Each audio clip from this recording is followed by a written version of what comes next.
स्वागत है आपका एक बार फिर से मेरे YouTube channel English digital classes पर। आज हम लोग टेंस की सीरीज का लास्ट पार्ट पढ़ने चल रहे हैं, फ्यूचर परफेक्ट कॉन्टिन्यूअस टेंस। जैसा कि बोर्ड पर फ्लैश हो रहा होगा, ये टेंस का लास्ट पार्ट है, फ्यूचर का परफेक्ट कॉन्टिन्यूअस। कैसे पहचानेंगे इस टेंस को? हिंदी वाक्यों में ऐसा क्या लिखा रहेगा कि हम पहचान पाएंगे कि फ्यूचर परफेक्ट कॉन्टिन्यूअस टेंस है?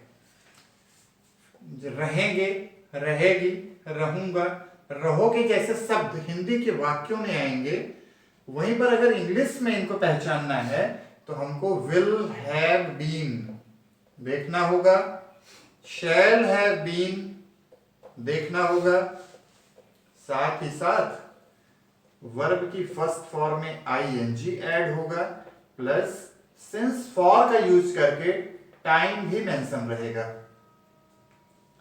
तो दोस्तों, जैसा हमने हिंदी और अंग्रेजी के सेंटेंसेस में पहचानने का तरीका देखा, इंग्लिश के सेंटेंसेस में will have been, shall have been, इसको अगर दूसरी तरीके से भी कहें ना तो ये इस टेंस की हेल्पिंग वर्ब है, जिसकी मदद लेकर हम सेंटेंस को बनाना शुरू करते हैं। आइए फ्यूचर परफेक्ट कॉन्टिन्यूअस टेंस में सबसे पहले अफर्मेटिव सेंटेंस की बात की जाए।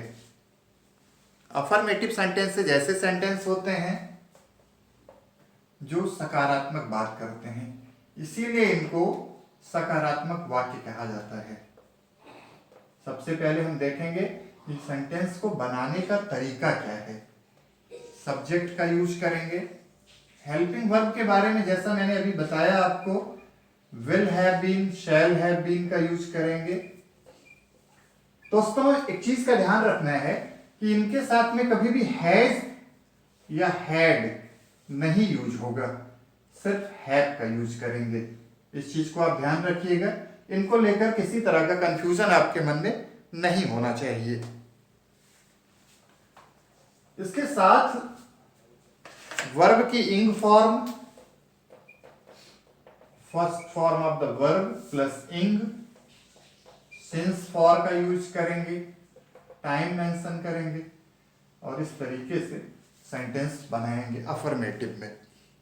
आइए देखते हैं कि कैसे इनके एग्जाम्पल बनाए जाते हैं। पहला एग्जाम्पल लेते हैं हम, the boys will have been swimming. The boys will have been swimming in the pool since morning. Time तो हमने कह दिया, लेकिन समय में भी आपको पॉइंट ऑफ टाइम और पीरियड ऑफ टाइम ध्यान रखना होगा दोस्तों। पॉइंट ऑफ टाइम और पीरियड ऑफ टाइम का, पॉइंट ऑफ टाइम से मतलब है निश्चित समय, जैसे सुबह, दोपहर, शाम, रात, किसी भी दिन का नाम हो गया सोमवार, किसी भी साल का जैसे 1988, किसी भी मंथ का जैसे दिसंबर। इस तरीके से अगर कहीं पर भी हिंदी वाक्यों में ये चीजें मिलती हैं तो आप निश्चित तौर पर जानिए कि उनके साथ में सिंस का यूज करेंगे। ऐसी समय को पॉइंट ऑफ टाइम के नाम से जानते हैं। वहीं पर किसी सेंटेंस में 2 घंटे से दिया गया है, 2 महीने से, 2 साल से, तब आप समझ जाइए ये पीरियड ऑफ टाइम की बात की जा रही है, इसके लिए हम फॉर का यूज करते हैं। यहां पर मॉर्निंग दे दिया गया, निश्चित कर दिया गया, पॉइंट ऑफ टाइम की बात की गई, इसलिए यहां पर हमने सिंस का यूज किया है। आइए ऐसे ही एक और एग्जांपल लेते हैं और समझने की कोशिश करते हैं कि अफर्मेटिव सेंटेंसेस किस तरीके से बनाए जाते हैं फ्यूचर परफेक्ट कॉन्टिन्यूअस टेंस में। We shall have been reading the novel for 3 hours. हम 3 घंटे से नॉवेल पढ़ रहे होंगे। मैं 3 घंटे से या हम 3 घंटे से एक नॉवेल पढ़ रहे होंगे। इस तरीके के सेंस में यूज किया जाता है फ्यूचर परफेक्ट कॉन्टिन्यूअस टेंस। ये हमने एग्जाम्पल के माध्यम से समझा अफर्मेटिव सेंटेंस को। आइए देखते हैं नेगेटिव सेंटेंस कैसे बनाए जाते हैं। नेगेटिव सेंटेंस बनाने का जो तरीका है वो है सब्जेक्ट शैल और will plus not plus have been plus ing form of the verb plus object since for plus time. इस तरीके से हम नेगेटिव सेंटेंस फ्रेम करेंगे। She will not have been working. She will not have been working hard for 2 hours। Subject हमारा हो गया। Will sell में से कोई एक यूज करेंगे, वो हम सब्जेक्ट के अकॉर्डिंग तय करते हैं।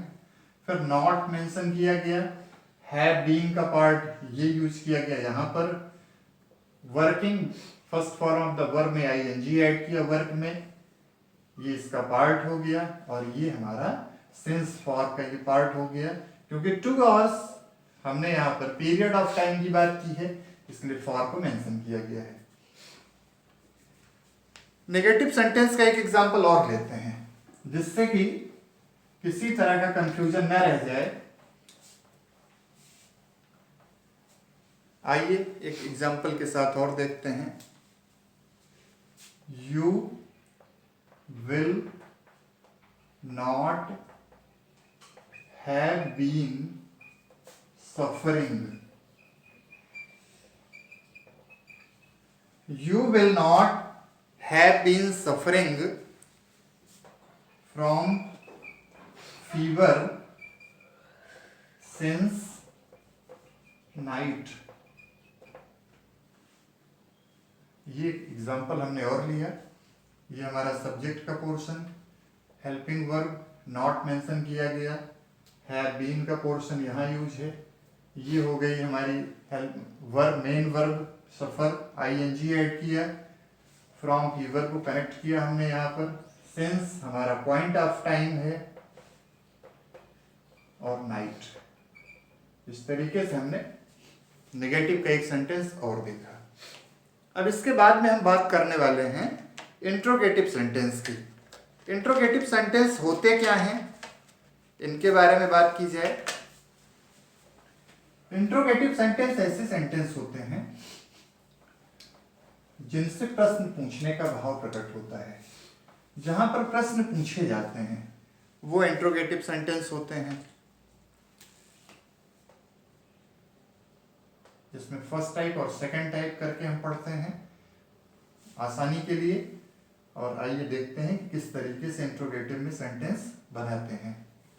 सबसे पहले हेल्पिंग वर्ब यूज की जाती है जो कि विल शैल, फिर हमारा सब्जेक्ट आएगा, हैव बीन जो पार्ट है हेल्पिंग वर्ब का उसका यूज करेंगे, मेन वर्ब की फर्स्ट फॉर्म में आईएनजी, फिर हमारा ऑब्जेक्ट का पोर्शन, सिंस फॉर, और फिर टाइम, लास्ट में क्वेश्चन मार्क। इस तरीके से बनाते हैं इंट्रोगेटिव का first type. Shall we have been waiting? Shall we have been waiting for him since morning? Last में question mark. Shall we have been waiting?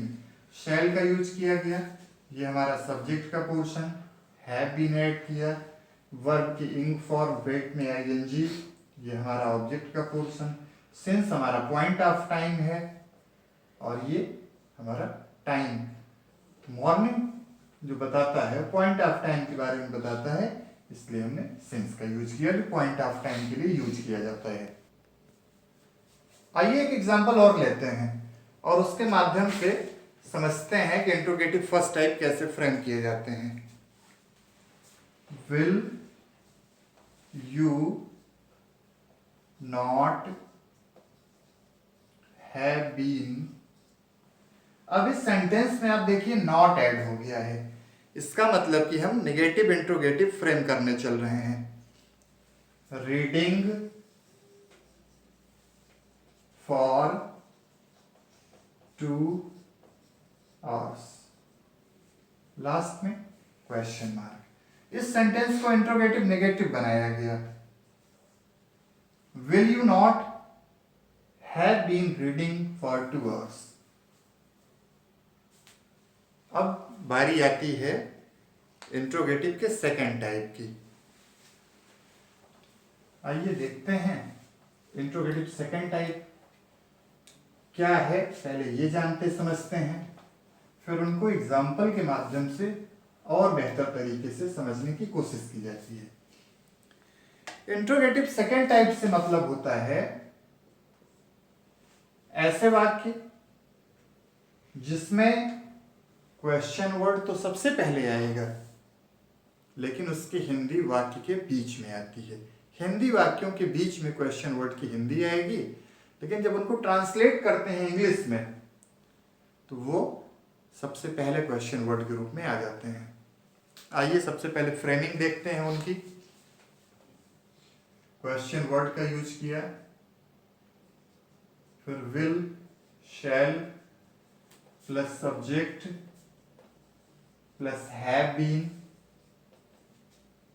Plus verb की ing form plus object plus since for, और last में time, और बाद में question mark add कर देते हैं। एग्जाम्पल लिया जाए इसका। Where will the boys have been walking. Where will the boys have been walking for 3 hours? और लास्ट में क्वेश्चन मार्क। बच्चे 3 घंटे से कहाँ घूम रहे होंगे के सेंस में, इस सेंस में इसका प्रयोग किया गया है। कहाँ खेलते रहेंगे, कहाँ घूमते रहेंगे, इस सेंटेंस का ये प्रयोग हो गया, ये सेंस में यूज किया गया। आइए इस टेंस का एक एग्जांपल और लेते हैं इंट्रोगेटिव सेकेंड टाइप का, और देखते हैं और समझने की कोशिश करते हैं। Why will they have been wasting their time since 5 o'clock? ये पॉइंट ऑफ टाइम का यूज किया गया, इसलिए सिंस का यूज किया हमने। आप पूरे सेंटेंस को देखिए और समझने की कोशिश करिए कि जो फॉर्मेशन किया गया है उसके अकॉर्डिंग ये सेंटेंस है या नहीं। आइए देखते हैं। सबसे पहले WH वर्ड हमने वही लिया, फिर विल शैल का यूज किया, विल क्योंकि हमारा सब्जेक्ट जिस तरीके का होगा हेल्पिंग वर्ब उस तरीके से यूज होगी। Rest part of the helping verb का यूज किया गया यहाँ पर, ये हमारी वर्ब है उसका यूज किया। ऑब्जेक्ट का पोर्शन जो उसके साथ में मैच कर रहा है, सिंस 5 o'clock। इस तरीके से हम देख सकते हैं इस सेंटेंस के अंदर कि कौन सा वर्ड किस जगह पर यूज किया गया है कौन सा वर्ड हमने किस जगह पे यूज किया है ये आप देखिए, इस टेंस को समझने की कोशिश करिए। टेंस की रेगुलर वीडियोस मैंने आपको दी, एक एक करके सभी पार्ट अलग अलग बनाए, डिफरेंट एग्जाम्पल के माध्यम से आपको समझाने की कोशिश की। लॉट ऑफ एग्जाम्पल मैंने आपको दिए इसलिए कि आप बेहतर तरीके से समझ पाएं, टेंस को पहचान पाएं। आप पूरी सीरीज देखिए, अपने दोस्तों के बीच में शेयर करिए, ज़्यादा से ज़्यादा लाइक करिए, कमेंट करिए।